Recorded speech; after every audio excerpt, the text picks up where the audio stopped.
uyu munsi abahanzi bo muri Afurika bambuka inyanja bakajya ku yindi migabane batagiye kubataramira gusa, ahubwo bagiye gufata ibihembo y'uko indirimbo zabo zakunzwe kuruta iz'abandi ku rwego rw'isi. Nta gihe umuziki wa Afurika wamamaye nk'uko biri kuba uyu munsi. Abahanzi bakomeye ku rwego rw'isi, baba Abanyamerika, Abanya-Espagne ndetse n'Abongereza, hafi ya bose bafitanye indirimbo bahuriyemo n'abahanzi bo muri Afurika, icyitwa collaboration. Bamwe mu bakunda umuziki cyane cyane wo muri Afurika bakunze kugaragara kuri Google bibaza ibibazo bigiye bitandukanye ku iterambere riteye ubwoba ry'uyu muziki. Today you have heard some Afrobeats, a genre exported from Africa is now burning up the charts, but some of the songs now popular came out months or even ayahe mabanga yihishe inyuma y'umuziki wo muri Afurika cyane cyane ayo mu gihugu cya Nigeria. Ese waruziko bamwe mu bahanzi dukunda twirirwa twumva ndetse tunabyina indirimbo zabo bagurishije roho zabo kuri Satani kugira ngo bahinduke ibyamamare? Ngiyi impamvu ugiye gutungurwa bikomeye no kumva amazina yabo, yewe na wa wundi ufana ari kuri uru rutonde. Mu gusobanukirwa ibi byose, nimba ari ubwa mbere ugeze kuri uyu muyoboro mugari w'ibyegeranyo mu Rwanda, icyo usabwa ni ugukanda subscribe, ugafungura inzogera kugira ngo ujye ukomeza gutungurwa no gusobanukirwa byinshi bisa nk'ibicanganye kuri uyu mubumbe dutuye. Ndi Aime Christian, ikaze.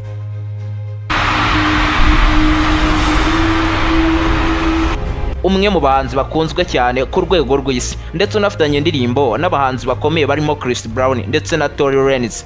Ngiyi impamvu bamwe mu bakunzi be bamaze kwemeza neza yuko Rema yinjiye muri Illuminati. Fans noticed Rema flashing the infamous Illuminati sign in his music video.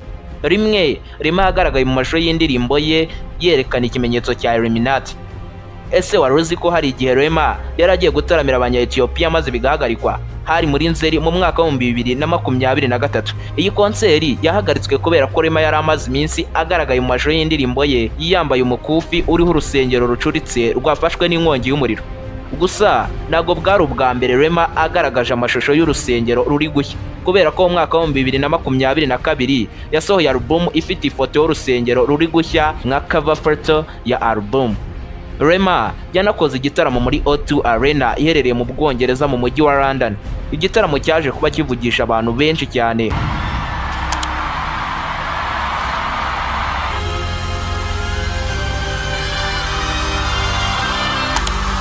Uhereye igihe yazamukiye kuri stage, buri kimwe cyari kidasanzwe kandi giteye ubwoba. The beginning of a Rema concert up until this one, because it's scary, okay?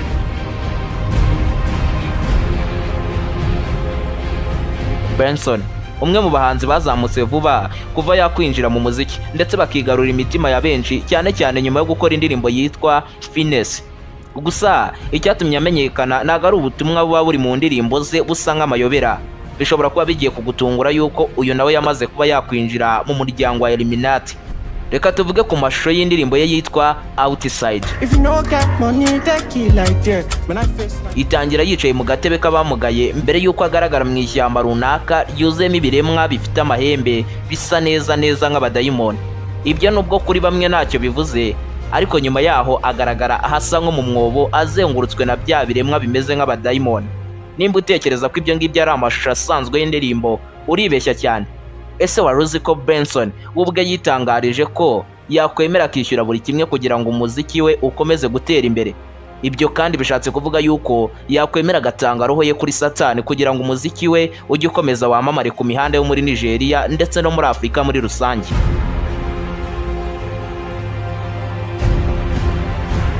Tukiri kuvuga ku kwamamara k'umuziki, abenshi tuzi uwitwa Don Jazzy. Uyu ni umwe mu bahanzi bo muri Nigeria bamamaye cyane, abandi bakoresha imvugo ngo yaragafashe. Ndetse uyu munsi ni nawe ufite label ya mbere mu gihugu cya Nigeria. Byagenda bite ibi byose Don Jazzy yagezeho ndetse no kuzamuka k'umuziki we ari ukubera amasezerano yagiranye na Sekibi? Ibyo gukorana na Satani byo ubyumvishe neza cyane. Kuva igihe yari muri More Record kugeza na n'uyu munsi, byaravuzwe cyane ko iki gihangange mu muziki wa Nigeria cyaba cyaragiranye amasezerano na Sekibi kugira ngo agere kuri ubu bwamamare. Cyane cyane ibi byemejwe igihe yakoranaga na Kanye West, noneho bishimangirwa igihe Marvin Record yasohoraga indirimbo yitwa Dorobuchi.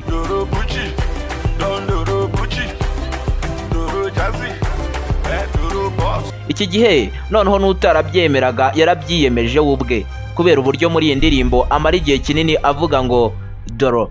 iri jambo Don Jazzy yarikoresheje ashaka gusobanura powerful and bloody, tugenekereje mu kinyarwanda ni imbaraga ndetse n'amaraso. Ni akajambo gato gasobanuye ikintu kinini kandi giteye ubwoba. Ngiyi impamvu abenshi bavuga ndetse bakanemeza ko roho ya Don Jazzy yigaruriwe na Satani.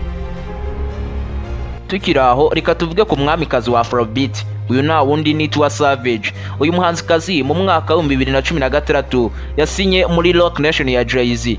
Muri iki gihe kandi ni nabwo yaragiye gutaramira abafana mu gitaramo cyiswe One Africa Music Fest, maze ku rubyiniriro hakaba ibidasanzwe. Dore ibyo Tiwa Savage yakoze: yazamuye ibiganza bye byombi hejuru maze akora ikimenyetso cya piramide imbere y'abafana, neza neza ya piramide isobanura cyangwa igaragaza Illuminati. Ibi byabaye nyuma y'ukwezi kumwe amaze kugirana amasezerano na Jay-Z. Iki gihe isi yose yarabyiboneye yuko Tiwa Savage yatangiye gukorana na Sekibi. Uyu yitwa Asake, ni umwe mu bahanzi bakora indirimbo zigakundwa cyane cyane mu mihanda ya Nigeria.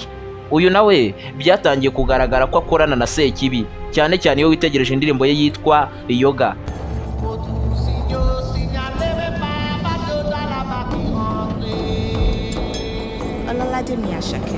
Ayo majwi atangiriye indirimbo urayumvishe neza neza, ameze nk'amajwi yifashishwa mu gutangaza inama cyangwa guhura kw'abantu runaka, ariko bikorwa mu ibanga.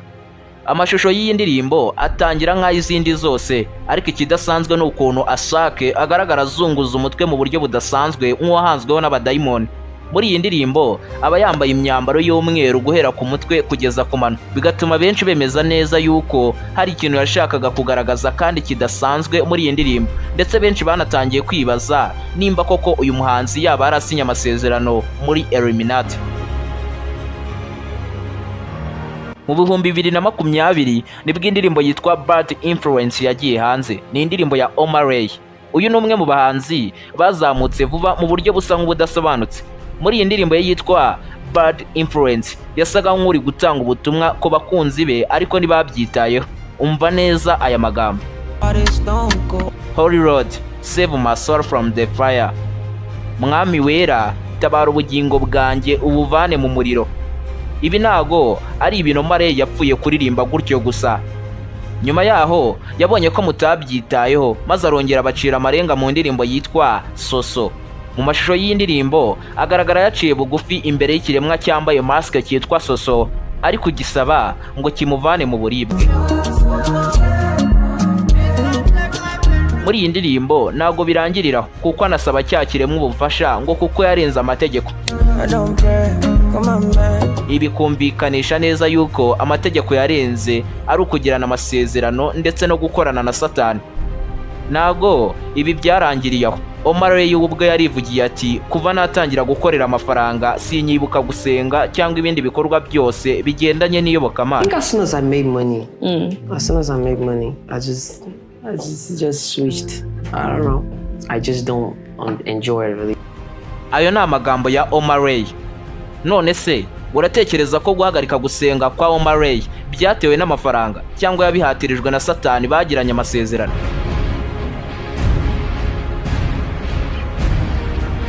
Kimwe n'umuhanzi witwa Olamide, uyu ni umwami w'imihanda wo muri Nigeria. Nawe yamaze kuba yatanga roho ye kugira ngo ahinduke icyamamare, ndetse ibi byatanze umusaruro kuko uyu munsi afite rebo ye yitwa YBNL Nation. Ibi byose bisa nk'ibyatangiye mu mwaka wa 2015 ubwo yakoraga indirimbo yitwa Alien Mayweather. Muri iyi ndirimbo amara umwanya munini ari kuvuga ibisa nk'ibyerekeza ku ijambo hell, ikuzimu. Mu gusoza iyi ndirimbo umva uburyo ubwe yivugira. Mu gukomeza byemeza abantu neza yuko yari yinjiye muri Illuminati, mu mashusho y'indirimbo huzuyemo amafoto atandukanye yerekeza kuri Illuminati. Imwe muri yo harimo nk'agahanga k'umudayimoni. Indi nayo iza mu gihe eno ndirimbo ibiri gusoza yerekana ijisho riri kureba riri muri piramide hagati. Iki ni ikimenyetso rusanzwe cya Illuminati. Ntabwo byarangiriye aho, kuko ifoto isoza ino ndirimbo ni amagufa y'agahanga k'umuntu ikizwe nka Scar. Iki gihe Olamide yari ari gutangariza isi yuko yasinye amasezerano muri Illuminati. Nyuma y'umwaka umwe gusa, mu mwaka wa 2016, Olamide yasohoye indirimbo yitwa Letter to Mary. Aha ni hasobanura neza uburyo yamaze kuba yagurisha roho ye kugira ngo ahinduke icyamamare. ibi ni ubwe wabyiririmbiye. Olamide yanakoze indirimbo yitwa Logo Brands avuga uburyo yakora buri kimwe kugira ngo yinjize amafaranga. Kubera iki nakwinjiza amafaranga nabize ibyuya kandi hari uburyo nshobora kuyinjiza mu buryo bworoshye ndetse nkaninjiza menshi cyane.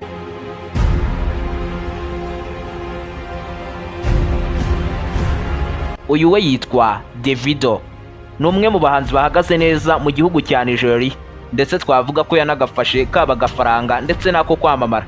Gusa hari abemeza neza yuko Davido ibi byose abihabwa n'ikimenyetso cya piramide kifitemo ijisho riri kureba, Illuminati, cyane yuko bamwe mu bantu ba hafi ye bitabagendekera neza na gato. Ndabisobanura neza mere mu mwaka wa 2017 bamwe mu bari inshuti ze aribo Chaimi ndetse na DJ Oro bapfiriye mu modoka. Ntago byari impanuka, ahubwo basanzwe bapfiriye mu modoka yari iparitse muri parking. Nta hantu bari bigeze bajya, icyagaragaye nuko bapfuye amaraso ari kubava mu mazuru ndetse no mu kanwa. Ntago ari bo bonyine, ahubwo n'umwana wa Davido yabigendeyemo. Kuba Davido akorana na Satani ntago nongera kubivugaho, ahubwo ikibazo ni ese Davido yagurishije roho ye kugira ngo yamamare nk'abandi, cyangwa we yamaze kuba yagurisha inshuti ze ndetse n'abamuba hafi kugira ngo akomeze kwamamara?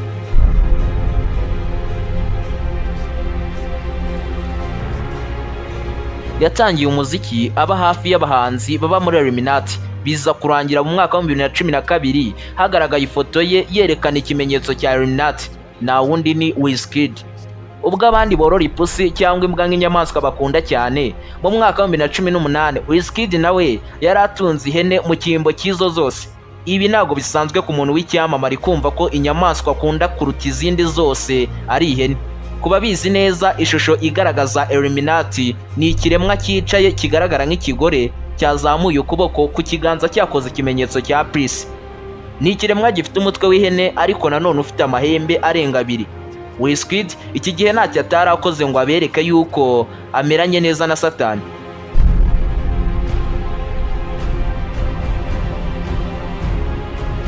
Ibibera mu muziki wo muri Nigeria byo ni ibindi bindi.